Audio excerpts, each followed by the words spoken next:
Today's webinar is all about onboarding. Before we get into that and our lovely panelists, I want to say thank you for joining us at the Enablement Squad webinar today. If you are not already a member of the Enablement Squad, please join us. I'm going to drop that in the chat. We are a community of, I think, over 5,000 people now on our Slack channel. I think we have over 8,000 on LinkedIn. Our community is very, very encouraging, uplifting, and we want to really elevate our peers' voices. So if you are not already a member, we highly encourage you to join. We are a super fun crowd, I promise. All right, let's get started. I am going to actually let our panelists introduce themselves, and then we are going to talk all about onboarding today. So, Austin, let's start with you. Tell us a little bit about yourself and where you are right now. Sure thing. Thank you so much. Hello, everybody. Austin Bell. I'm originally from Cincinnati, Ohio. I've been in Texas for, I want to say, 10 years. So I live in Austin, Texas. And yes, my name is Austin. So I've heard that one pretty much on start of every sales call or prospecting call that I've ever had. Currently oversee a sales team at OE Connection, which is in the automotive SaaS space. Been in sales for say 7 years. And prior to that, my previous career, I'm a career changer. I was a college football coach for about 8 or 9 years with various stops on the way in the Big Ten and the SEC. But that's enough about me. I guess I'll pass it over to Stephanie. Sure, go for it. I like the popcorn approach here. Hey, everybody. My name is Stephanie or Steph Middaugh. I am actually one of the original co-founders of the Enablement Squad, so this fills my heart quite a bit to see so many people on the webinar today. I've been in go-to-market for 15 years, enablement specifically for over a decade, which is just wild to think about. Originally from Southern California, Orange County area, but currently based in Utah and thinking about where I want to go next. So if anybody has any recommendations on where me and my family should move to next, give me a shout out. And I don't know, like, what do I, Michelle, I'm always so terrible at these. What do I say? I'm published author. Uh, I've been in enablement forever. Like, yeah, and where do you currently work, oh, Stephanie? so I am out on my own currently. So I'm doing consulting fractional enablement support full time at the present moment under the banner of Phoenix Go-to-Market Consulting, not the city in Arizona, Phoenix as in like the mythical bird. So yeah, give me a shout if you need anything or need any advice. So that's me. Amazing. Erica. Yeah, we'll popcorn it up. Erica. Yeah, thank you. Hi, guys. My name's Erica. I am based out of Austin, Texas, but I'm actually originally from the Irvine area. But I've been in Texas on and off, in Austin specifically, for about 20-ish years. I've been in tech and go-to-market for 10 years and leading SDR teams now for 6 of those years. So very passionate about the top of funnel and early career talent. Outside of that, I'm also pursuing my coaching certificate. So I am a coach for women in sales everywhere. And so for all things coaching and empowerment, please think of me. And also, Austin, I hope that you recognize that the UT Longhorns are the proper SEC team.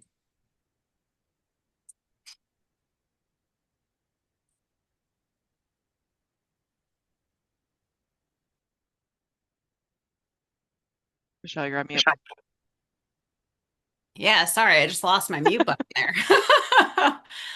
Thank you all for your introduction. So, as I said before, this webinar is all about onboarding. So, where I want to start is let's start with um, I want to start with Austin here. Let's define what successful onboarding is in one sentence, because I think that with onboarding, that could vary from company to company. So I'm very curious to kind of hear your definitions of that. So why don't we start there? Okay, cool. One sentence, onboarding worked if I never have to reteach it. Meaning like the rep, they know what to do, they know how to do it, and then they're able to hold that standard without me or enablement standing there. So I think if I'm teaching like a fundamental or reteaching something in month 4, at least in my eyes, I don't think onboarding worked. Okay, I love that. And that definitely makes a lot of sense because I think that in onboarding, oftentimes we are reteaching over and over again. So it makes sense to me. Let's go over to Stephanie. What would be your definition? From an enablement perspective, for me, onboarding is the ability for a new hire to be ramped and as productive as possible, as quickly as possible. And ramped should be clearly defined for your organization and the role that the person is in. It's not just like this ramp is repped. It's actually like metrics and things that they need to achieve within a certain amount of time, 30, 60, 90 days. Yeah, makes sense. Erica, what about you?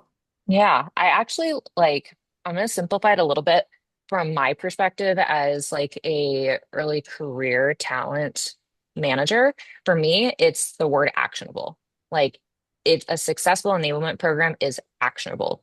And that's something that I have definitely given a lot of feedback throughout the years and try to partner really closely with my enablement counterparts because while I think the one thing that I try to stay really cognizant of is there's different types of learning styles and communication styles. And so a really powerful enablement is one that can apply to all those different styles, and can be immediately actioned same day.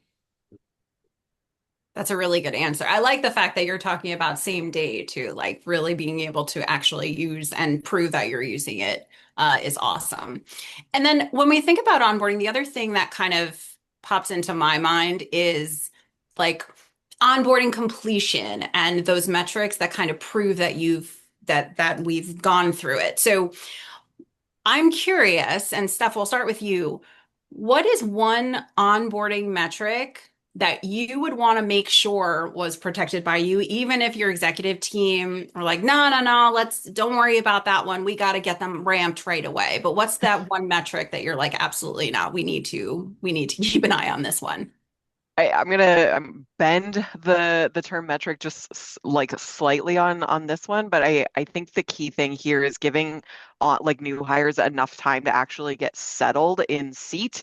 That shouldn't mean the full 90 days without them like doing anything. I think it's going to be wildly dependent on the business, but making sure that they have enough time to actually like get their feet underneath them.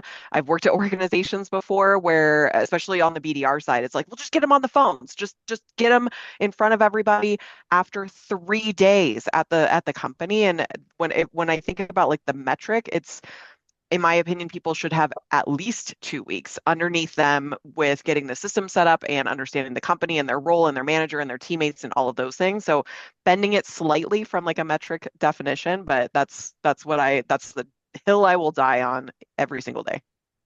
Yeah, I mean, I have to agree with you there because I've definitely worked at companies where I've ran onboarding and they've been like, okay, within a week, get them on the phone. And I'm like, Yep. I don't know about Do that. we want them We on the phone? know. But I'm curious about the other leaders on the phone because what do Yeah, you guys Austin. think? Yeah, let's jump over to you, Austin. What do you think? Okay, so I think Stephanie, you kind of bent it. I'm going to do the same thing, bend it a little bit, just because of my experience. Like leadership's not going to ask you to cut like one metric; they're going to ask you to cut a week or like a month, right, to get people going quicker. And so the thing that I would protect is a multi-session series that I do. It's called E plus R equals O. Pretty simple equation. It stands for event plus response equals outcome. So that event, it's like whatever happened to you, the rep got hung up on, their deal stalled, yeah, they got ghosted, like whatever. They don't control that, but they do control how they respond to it, and that's going to determine what the outcome is that they get. And so we teach them about like what an above the line response is and how that's intentional and purposeful and with skill. And then we talk about what below the line responses look like, where it's reactionary, impulsive, or on autopilot. And then we go through strategies on how to get them to respond above the line more often. Reason being, in those first 90 days, 60 days, whatever it's going to be, like they're going to have a shitty week. That's pretty certain, just based on the amount of rejection and failure that's in this job. And so when that happens, like I want to coach them. But if we haven't established some sort of common language on how to do that, that coaching conversation starts from zero. And it's normally like they're already spiraling, not in a great place. So to me, that's what I would protect. not even the session, not the metric, but like that shared language for how we're going to handle adversity. Because when they have a bad week, like I don't have time to like start building that from scratch. For me, that's more important than a metric. But that's just maybe the coach in me. Yeah, no, I love that. And because they're all going to have bad weeks that first week. I mean, it's definitely really hard, like you said. Erica, what about you? What do you think? What's that one onboarding? Well, you could bend it too if you want instead of metric. What would you protect? Right. I think like the thing that I to bend it, so what I look for, and the thing that I look for, and it kind of relates to what I first said was actionability is adoption. It's like my expectation of people when they're onboarding, there's so much emotion, there's so much like going on that they're absorbing. I just want to see that they have the willingness to adopt tools, sign into things, try things out. I don't care if it's good or if there's results immediately after it. That's the whole point of then osmosis through teaching. But I want to see that they're clicking into things and actually like going and exploring and showing that curiosity. hmm And I'm curious how long, because I mean, adoption is a huge passion of mine. And how long does that take? I mean, it's going to be more than 3 days, more than a week. Right. How long does it Right. take? And that's the thing. I think there's no magic bullet on the right timeline. I think it's so dependent on the organization, the motion of the go-to-market org. And I would say, honestly, for BDR organization like SMB sales org, I would want to see it in the first like 3 weeks minimum.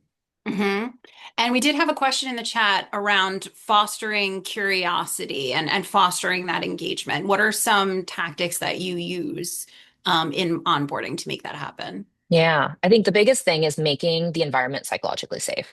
And that's the number one thing because you are so uncomfortable. A lot of people are career switchers. And so they have this high intrinsic motivator that they just want to be impressive. And so the first thing you got to do is just kind of share your stories of how you screwed up because we all have screwed up. That's how we learn. So contextualize it to make them feel safe to share their stories. And then also create a really empowering feedback loop between you and the rep because you want them to be able to rely on you to say, hey, I don't know where this is, or hey, I screwed up here. Can you help me? Because the worst case scenario is you have an environment where they feel that they have to be a lone wolf and suffer in silence. I love, love, love that answer. And kind of relates back to what Austin was saying because we are going to see screw ups. I mean, like it's not an easy job and there will be screw ups. And to be able to create that feeling of it's okay to mess up, I think is so, so important. So I love that. I want to move on to who owns onboarding because I feel like this changes company to company. Like, but who, who should actually own this? Like, and has that ownership ever been a source of friction between the sales teams, SDRs, enablement? I would assume yes, because I've experienced that for sure. But Austin, let's start with you. Who should own onboarding? Okay. I hope this one isn't controversial. I don't think it is. Kind of makes sense in my head, but to me, for onboarding, I think it should be manager fed, but enablement led. So I think enablement should own it. And in my org, they do. Like those first 2 weeks, they run everything, whether it be tech stack, product knowledge, systems, foundational skills, like whatever it is. I'm there to fill in maybe some of the skill gaps if my enablement partner isn't as well versed in certain areas of a sale. But how I see it, I give them the keys to that rep or that new hire class, and they're in charge. 2 weeks later or three, whatever you have for an official schedule at the end of that, that's what they hand back to me, and that's the rep or the new hire class that I'm running with. Now, obviously, that'd be something like I'd be grading if it wasn't what I expected or wasn't up to the standard. We would get things tweaked for the next class. But in my experience. Onboarding's in charge. They tell me what they need from me, and I get out of their way until it's time for that rep to fall back over to my lap. In terms of the friction aspect, fortunate that we haven't had it here, but where I do see it occur is when the people aren't on the same page in terms of what to teach, how to teach it, and then like what it's called. So if I'm having a coaching conversation 6 weeks in and it's like, hey, you messed up or missed a pattern interrupt, and the rep kind of looks at me Like I got no idea what I'm talking about. It's not necessarily a rep problem, right? Assuming they're paying attention. I think it's more of a leadership problem from enablement and sales of not being on the same page. So to me, I think it's getting with your enablement partners well prior to anybody gets onboarded and making sure that we're all speaking the same language and walking in the same direction, so that it's not two different ideas, styles, or ways to go about things that we're all on the same page. So don't know what everybody else thinks, but I think enablement owns it. They pass that finished or semi-finished product over to sales, and then we go to work from there. Okay, very good. We do have a couple of questions in the chat that I want to actually save for once we've heard everyone. So Erica, why don't you share, then Steph will share, and then we'll answer some questions here. But Erica, who owns it? Who owns our Yeah, I completely agree with Austin. It needs to be sales fed. And I think the biggest component to that as well is we have to be able to be really working hand in hand with the enablement team who is leading it. Enablement are the experts on curriculum and making sure that it's contextualized and that it's absorbable. And it's our jobs as subject matter experts in the sales side to be able to share headwinds and tailwinds so that way you can contextualize it. I think, where I see friction is when you don't see that equal partnership. When you add too many cooks in the kitchen, and people are just not driven to, the outcomes and the results of it all. And there's too much. So I think it's just be the curriculum experts and the subject matter experts, and then it's a cohesive partnership. Love that. Steph? Uh, Being an enablement, I agree with all of this wildly. I think on it, and I agree that enablement really should be kind of that introduction to the company because we are so interconnected and interweaved in so many elements of the organization. We ideally should understand what does this rep or member of the organization need to do in order to be productive right out of the gate. What is the curriculum, the content, the stuff that they need in order to do it? Whenever I have experienced the friction between a manager wanting to just be like, well, they're my rep and I'm going to take them and I'm going to own that piece, it's usually because they don't trust the onboarding. They think they can do it better. They don't trust what's kind of been put into place. And in those instances, I've usually come into an existing onboarding experience, and that actually offers a fantastic opportunity for me to connect with that manager and be like, what exactly is it about the onboarding experience that you don't agree with or that you don't think is helping your team to ramp as quickly as they need to or you want them to? And I'll touch on this really quickly, just the question in the chat there around how do you get managers to make the time and be strong supporters and involved in that. In my experience, is actually giving them very specific action items on what it is that you're looking for them to do. So instead of just the wide breadth of, we need you to support onboarding, I need you to help with your new hires or like whatever, giving them very specific kind of pieces here. And I usually, when I was building out kind of my charters, whenever I've built enablement from scratch, that was one of the things that I called out, not just in onboarding, but in the enablement kind of partnership with managers or frontline managers in general. I see enablement as a one-to-many kind of function. Managers are typically that one-to-one kind of function. Am I going to have a one-on-one coaching conversation with each and every rep that I support? Probably not. I don't think I have time for that. But the manager can actually do that. And I can help support the manager with what are some of the themes, topics, and stuff that they should be coaching on to support, or that supports kind of the onboarding curriculum and content that we are presenting to the team. So that's just my little tidbit there. But Michelle, I know there were other questions that we wanted to chat through. Yeah, did Austin or Erica, do you want to kind of chime in on that too? Because this actually is leading into our next question. But before I go through that, do you guys either have any, do either of you have any comment there?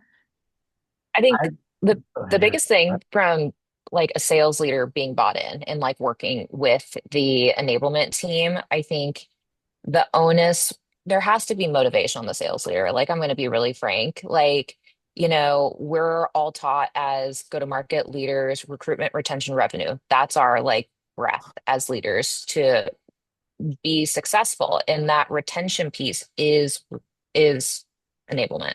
So if we're not taking that abundantly seriously and seeking to understand the enablement's goals and seeking to understand how enablement's trying to set it up and what they need from us, then we're failing not just our partners, but the organization. Mm.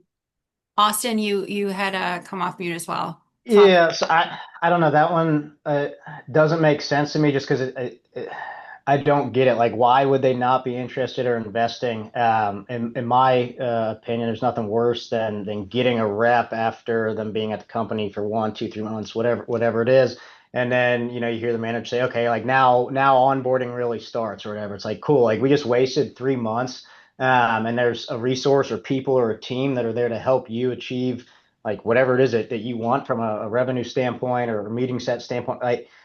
I that has never computed with me. So I don't know. I wouldn't want to manage that manager that's not interested in engaging with you. Whoever asked that question, I guess I'll leave it at that.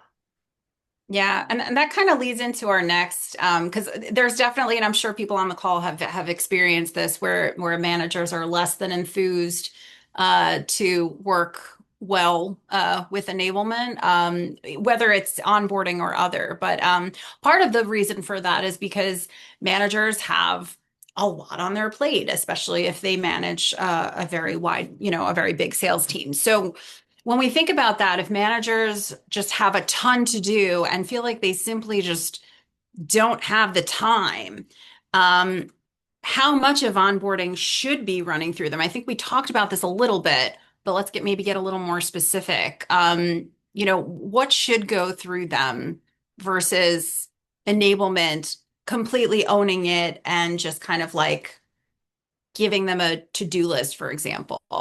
So Erica, I'll throw that one over to you first. Yeah, I think how I look at it is like a baton race, right? So enablement is that first baton handoff. And so they're giving you all of the resources, they're giving you all of the context, company-wide and team-wide, right?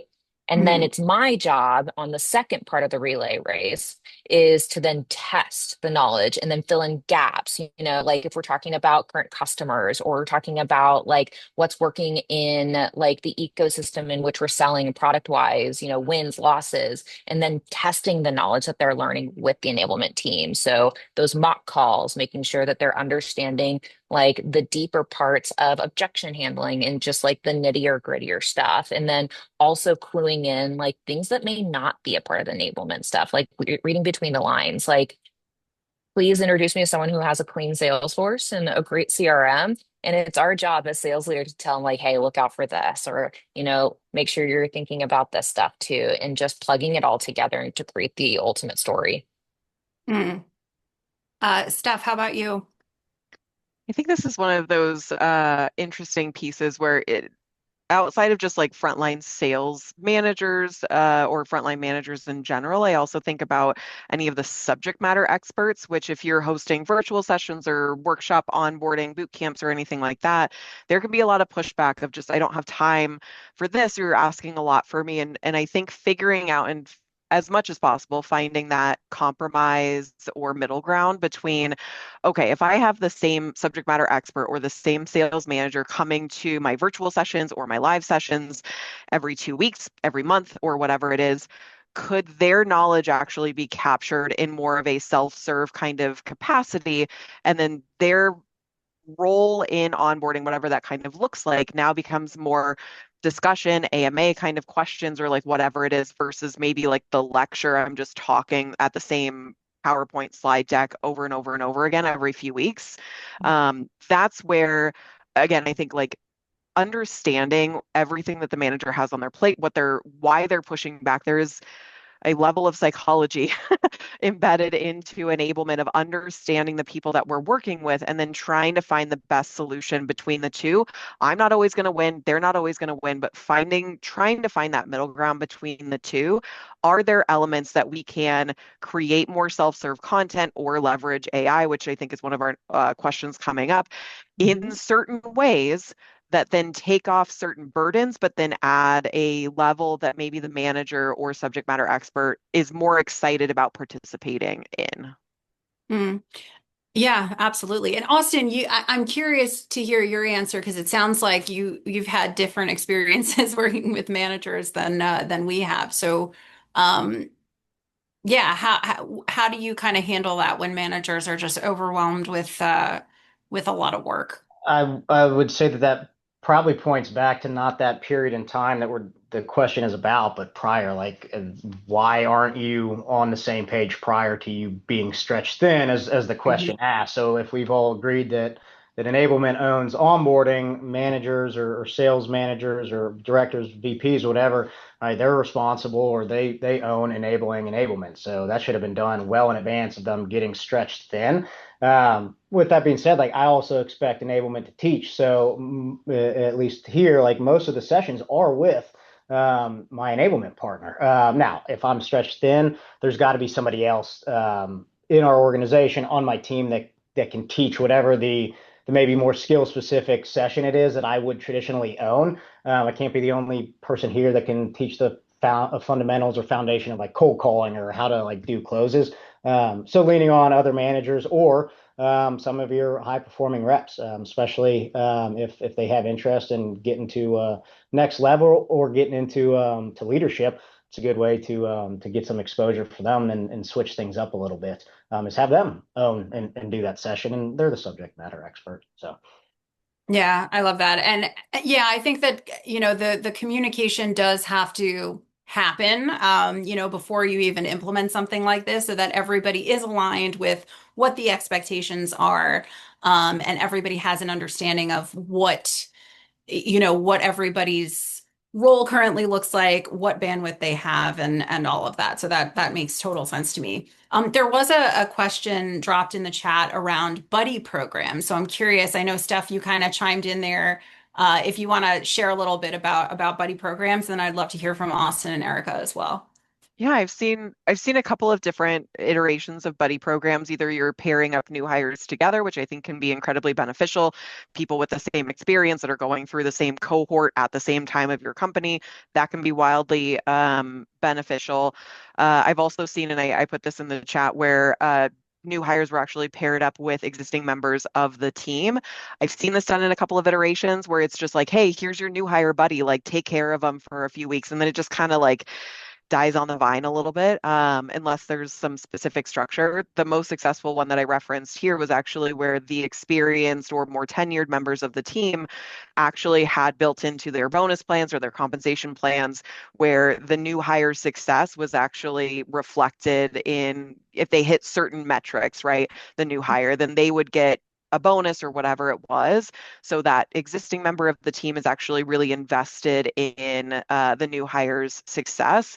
And again, this becomes a little bit tricky because people game the systems always, but that then allows for a little bit more of just like, well, it's not just like you're taking time away from my deals or whatever it is. Now it's genuinely incentivizing somebody monetarily to be invested in somebody else's success. And depending if you've got a group of people on the team that are interested in becoming managers within your organization, that's a fantastic way to kind of foster that connection and that potential manager, up promoting upswing there. Yeah, for sure. Erica, do you have thoughts? Have you done buddy programs? What are your thoughts around that?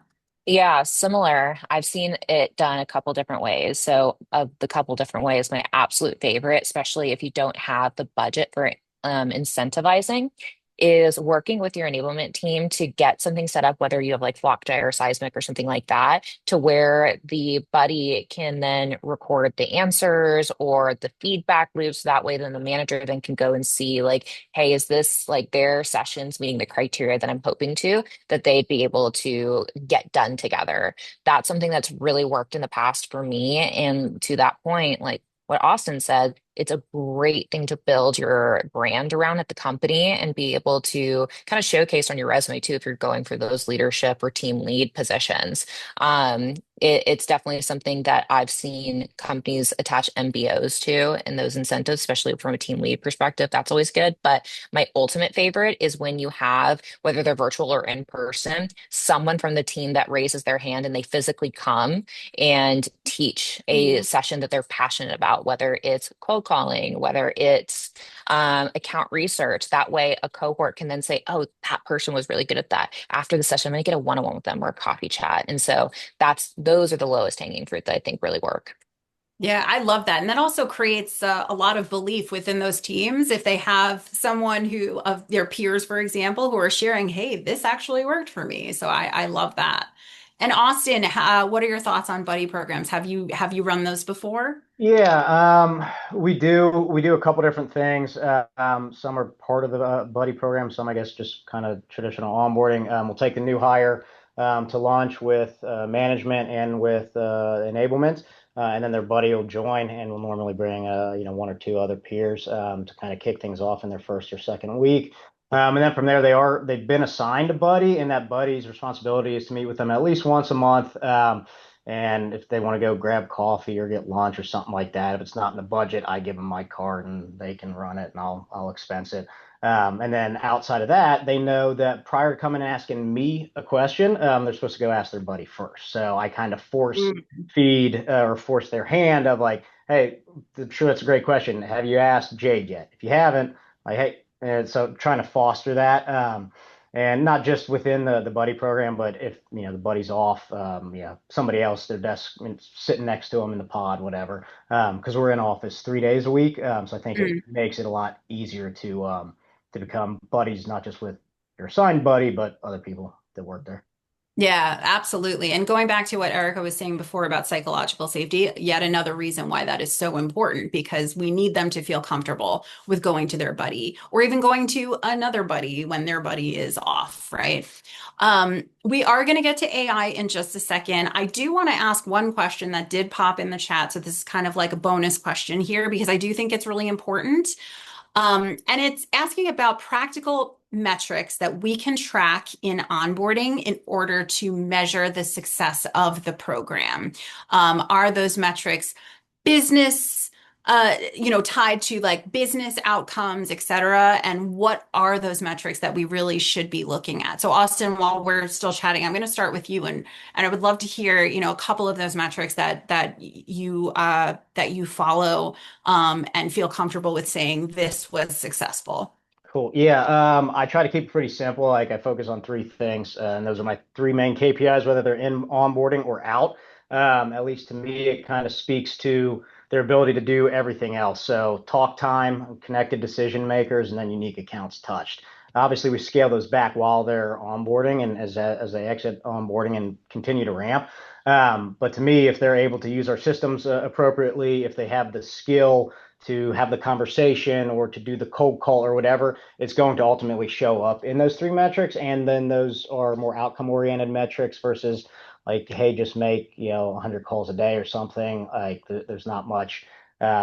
Anybody can fluff that, but stay on the phone with somebody or have a total of 2 hours talk time a day. It's kind of harder to mask and could show maybe it's not a skill problem on the phone. It's we're struggling with the systems, and that's why we're not able to get to those things. So I keep it simple, and those are the three things that they're going to be graded on after they exit onboarding a ramp. I would like to do other like skill or certification scoring criteria, stuff like that. Haven't dealt with that in this current role, partially bandwidth between me and enablement. And I would venture a guess that my team functionally is much more simpler than some of the business units that the folks listening are probably running. For sure. Erica, what about you? What are some of those metrics that you really focus on and feel confident in saying, okay, this has been successful? Yeah, very similar. It's all tied back to the job and getting the job done itself. So, post graduation, I look at, are you able to execute our KPIs? Are there's return in those KPIs? Are you creating opportunities, meetings? Are you able to utilize each of our tools? And looking at those, but also too, I have seen a couple of organizations, and I really do love doing this, is to graduate. And to graduate onboarding, being able to do a territory reconciliation plan to be able to speak to our competitors, build out a prospect deck and build out reports yourself. So that way, then I know, okay, you know how to utilize our tools, you're resourceful. Now you can pick up the phone tomorrow and go get it done. It's like a double whammy, really. Yeah. Love. Steph, what about you? When I think about those metrics and things like that, I typically break them out into three buckets of like what is enablement, what can we actually impact, and what are things that we need to kind of keep our fingers on the pulse, but any number of things, skill, will, desire, like all of those things fall into play. And then what are kind of the sentiment or what are the feels that people are feeling around kind of what they're going through. So if I think through things that enablement actually can affect, we are talking about like easy wins such as like completion rates. Are they actually paying attention? Are they scoring the scores that we need to kind of do, as well as, let's say, for example, like one of the ramp metrics is they're able to generate pipeline, X percentage of pipeline or X number of dollars of pipeline. That's Mm. something I might argue that we can have an influence on. We're able to set them up with the right tools, with the right personas, with the right messaging, etc. Those are things that I'm going to kind of keep in my vision as far as this was successful, this wasn't successful. And I think we really can't overlook the feels kind of metrics of, do you feel as a new hire, as a rep, prepared to go out and do the things, and doing those kind of 30, 60, 90-day check-ins with new hires to find out what did you get in onboarding that was maybe too early that we can push out into the content? What did you not get enough of early on that we actually need to pull forward? And then understanding how is the business changing and moving and all of the things. So I usually think about it in the three different buckets like that. Thank you. I want to make sure we have enough time for the workshop. So let's move right along. We obviously can't do a webinar without talking about AI because that's just the world we live in now. So I'm curious, and Steph, we'll start with you while we're still talking. Mhm. How has AI enabled your org, the previous one, or orgs that you've been working with, Yep. to onboard a new hire faster? What are some AI tools, techniques that you've used? I'll be honest, I actually haven't seen anything that's like, so I'm curious to hear other people's like insights. I've seen a lot of like really strong ideas. I've seen a lot of like, ooh, what ifs kind of Yeah. creative pieces here. I think there's a lot of talk around, can we create just like full AI websites through like Claude or whatever, where like we don't have to have an LMS anymore. And can we just like have that? Or do we have Claude teach back to our teams? What does that look Mm. like? Can we just have the AI coach them along the way? And I think there's exciting and interesting pieces, but the thing that I am probably like maybe like most concerned out about with this is that maybe the over indexing on too much AI and too much hands off from the managers, from enablement, from like everybody because we're too busy. So instead, let's just have like AI take care of it. It'll onboard you and you'll get like ready to go. There is a very human element with starting a new job, starting a new role, working with your manager, working with the team that needs to ensure that it's a part of it. I think AI should be part of the strategy. I don't think AI should be the strategy. Uh, so that's I would love to hear people who like stories of people who are finding really good successes. I've heard ideas. I haven't seen the receipts on anything just yet, Mhm. personally. Yeah, we definitely have some people chiming in. So read the chat as you're listening to this. Some good ideas in there. But Austin, let's go over to you. Are you using AI, and what are some ways you're using it to enable onboarding a new hire faster? Yep, we are, and I'd say there's only one way, at least how we currently use it, and that's with a AI call bot, and so that the rep can practice. I think one of the big things just in onboarding in general is people sit in a lot of different sessions, meetings, they learn about things that not necessarily directly applicable to their job. You hear somebody else do a good cold call or hear what the demo talk track should sound like, but you're not actually putting in the reps. And the only way to get good at something is like do it, like go do whatever that thing is. So we hook them up to the AI bot caller, whatever you want to call it, and Mm, have them go bang out, 50 dials. I'd rather take sessions less about, how when our company was founded and all that stuff, and go to battle with an AI bot for, another 30 minutes and overcome that objection, 40 different times and actually get good at that. So when you go hit the phones, you're not burning through real accounts, even if they're not normally the mm. best accounts. You're practicing and failing in a safe space until you get good at it against a technology thing. So we just use it for the dialer, and I've absolutely loved it. and Yeah, real no, reps. I love it too. I've definitely seen that at a lot of different places. Totally makes sense. Erica, how about you? Yeah, for an enablement and onboarding perspective, like we're using it the same way, just utilizing it for like overcoming objections, either through email, chat, or phone, just so that way you can kind of get an idea of where curveballs come from and what they mean, especially when you're training to specific personas. That's the thing that I really like dialed down on, pun intended, I guess, is, a lot of the onboarding, it's just so much information. And so then people are just trying to like put it all in their brain, but then they can't like sparse it out based off of industry or persona specific. And that's where I see a lot of like drop down happen in onboarding. And that's where AI, I feel like, has been kind of lifting the tides there. But overall, I got to shout out this one tool that we're using called Dust. If you guys haven't heard of it yet, I would definitely look into it. But how we're using it is to take all of the different informations we have everywhere from an LMS perspective, CRM, everything that's living, and we collect it together, and it essentially creates enablement frames for people based off of their learning style to kind of contextualize it down. Mhm. Is that way it's more usable, and that's really, really helped. Okay, love that. I haven't heard of Dust. I'm gonna have to look into that. Awesome. Um, all right. Last one before we jump into the next piece. What is one onboarding initiative that has consistently landed with new hires? So this could be a certain activity, scenario that you've ran, etc. Austin, you're up. All righty. I don't know if you picked up maybe a little bit on my style. My team actually does have a lot of fun. But for this one, mine isn't necessarily fun or isn't revolutionary. It's a standards and expectations meeting that I have one-on-one with every rep. And so I walk through like how we define what a standard is, and we take a little bit different approach, using them as the minimum. So like the minimum standard, minimum for employment, not like a goal or a stretch target, like, hey, this is the floor. And I think that distinction matters because at least when I interview other BDRs, AEs, BDR AE managers, whatever, I hear a lot of orgs that set standards or KPIs that are kind of like idealistic. Nobody ever hits them.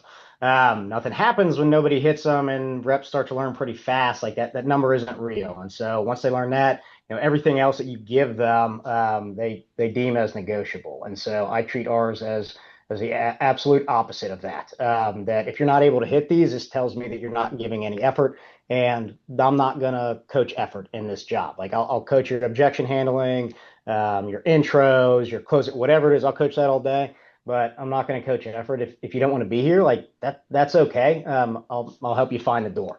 Now I know that sounds like maybe a lot or a little bit heavy, but at least in the responses that I've gotten from reps, it's normally the opposite. Like they do tell me nobody's talked to them like that before, but they often will repeat like, okay, so if I do X, Y, and Z, like we're good. Yeah, we're good.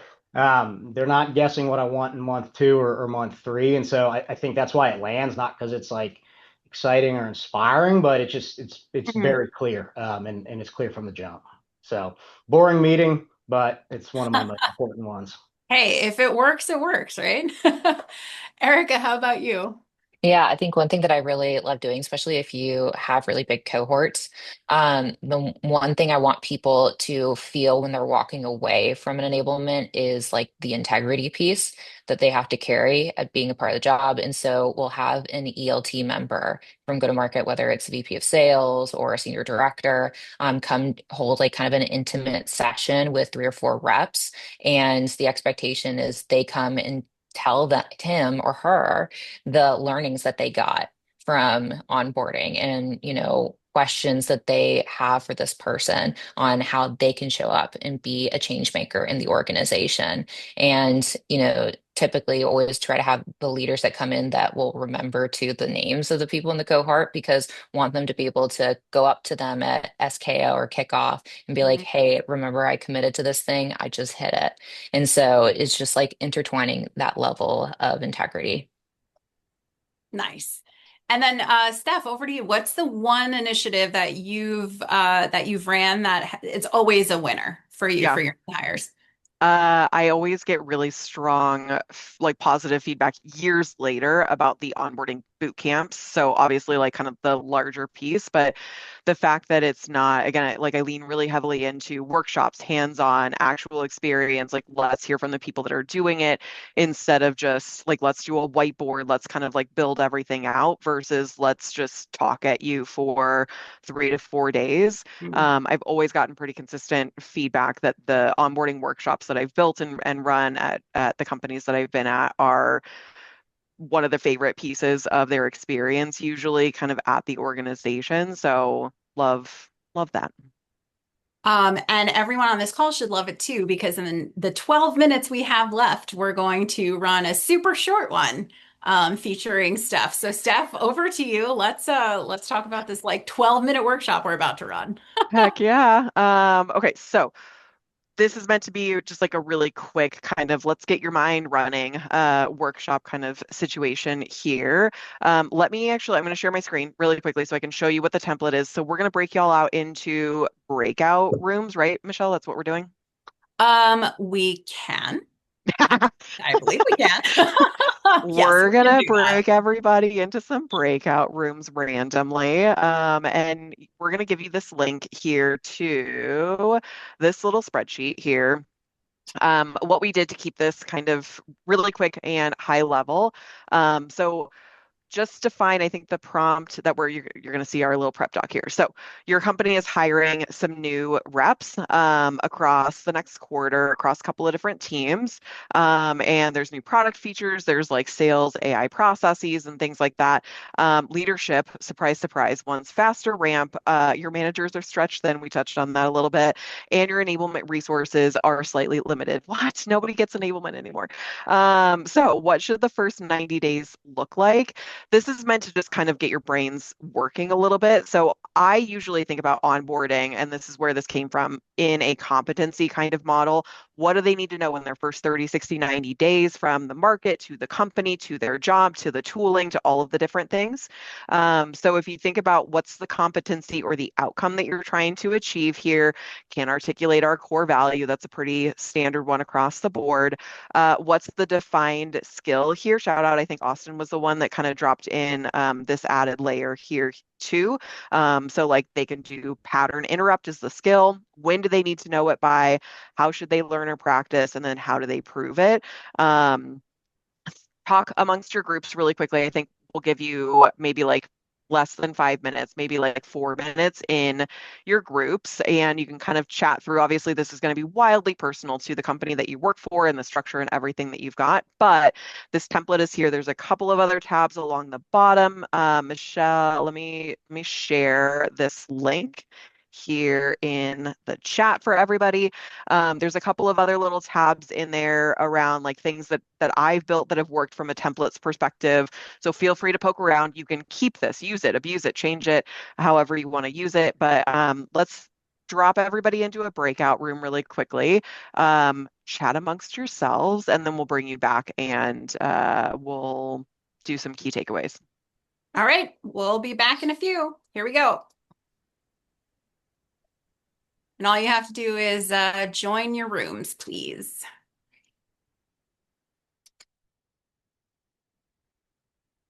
And I will, anyone who's just coming in, I'll make sure you get you into a room.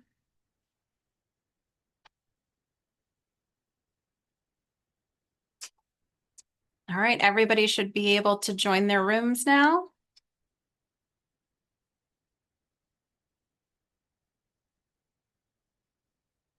Okay, there should be a join button for all of you who are still here. Is anybody who's still in here having problems trying to get in? Let's see, who do we have in here? Adam, Jackie, Megan, are you having trouble getting into the rooms?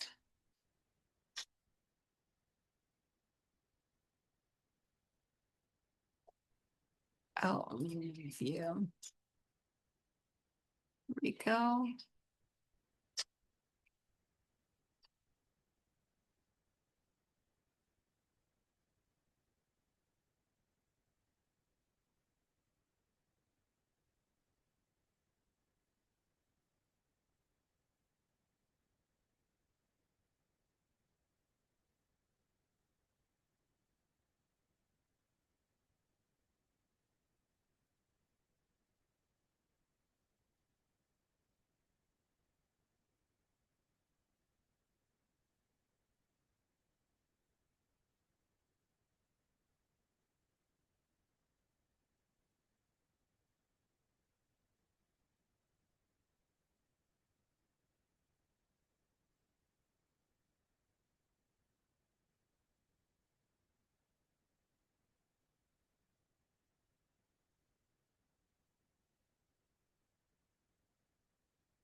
All right.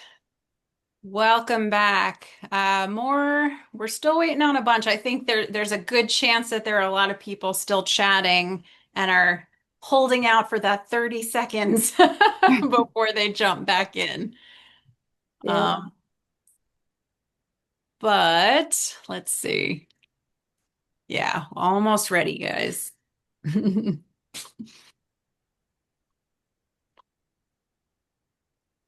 But I think Zoom pulls out people automatically, if I'm not mistaken. So they will definitely be They back. will. Oh, yeah. We got 10 seconds and then we're going to see everybody jump back in.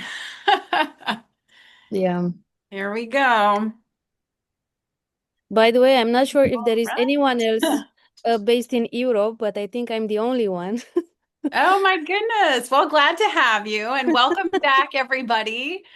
Glad to see you all back.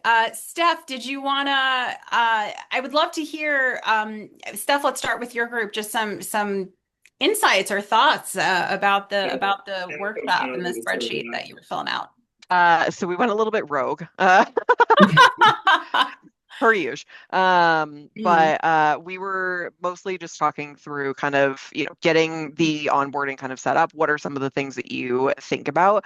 I recommended or my approach to everything because typically from an enablement standpoint, I cover so many roles in enablement that I think through what is the information everybody needs and then kind of like funnel it down into like an opposite or like inverted triangle there. So like what does everybody need to know? Who is our company? What do we do? Who do we support? All the way down through like very role specific processes. And then from there, start building out like what are the competencies? What does everybody kind of like fit into? So more the strategy and structure of all of that. Awesome. Awesome. Yeah, let's reshare the spreadsheet just to Yes, make sure yes. everybody has it. Any last minute thoughts from any of the other groups that want to come off mute and share an anecdote real quick? I can sit in silence a long time, so if someone wants to jump off. You might hate me for this, but I felt like Cindy offered some really good insight for what they're doing. Cindy, if you feel comfortable, I think that what you shared is really good. Oh, sure. Thanks, Casey. Just put me on the spot. No, I'm just I know, kidding. I'm sorry. I was just talking about how kind of divided in that 30, 60, 90 day idea. We knew we couldn't talk about that spreadsheet in 5 minutes. Like that was like an all day project. But to say, hey, what I've found works a lot because as a new hire, there are so many things you need to learn across departments that divided into three buckets. So sort of your operational things. Hey, what tools do you have at the company? How do you use them here? What's the, things that they need to do? And then the hey, your product and solutions and ICPs and messaging and all of that as a second bucket. And a third one for general sales skills. Hey, what do you need in your role like to be successful? What sort of skills do we want to help develop, etc. And then kind of thinking about them as micro learnings and how does all that fit into what they need to know in week 1, week 2, week 3, like hey, month 1, month 2, building on each other and not throwing them all of it at once and let them absorb some of that, a little at a time so that it doesn't seem as overwhelming. Amazing. And working cross-functionally across the org because Yeah. different people own some of those different pieces, so you don't have to develop it all yourself. Love that. Love that. Well, we just hit top of the hour. I'd like to thank our panelists, Stephanie, Erica, Austin. Thank you so, so much for joining today and sharing some insight. Everyone on this call, if you don't already follow these three people, you have to go to LinkedIn and do that right now. And if you are not already a member of the Enablement Squad, you have to do that right now. Link is in the chat. It's just enablementsquad.com. Again, thank you to our panelists. Thank you to our attendees for joining. And someone posted in the chat, let's do this again. And maybe we'll hold a workshop and just do that instead of just a webinar plus workshop, right? So keep an eye out for that. Again, thank you all so much. I hope you enjoy the rest of your Wednesday. Take care, everybody. Take care. Bye. Bye. Bye.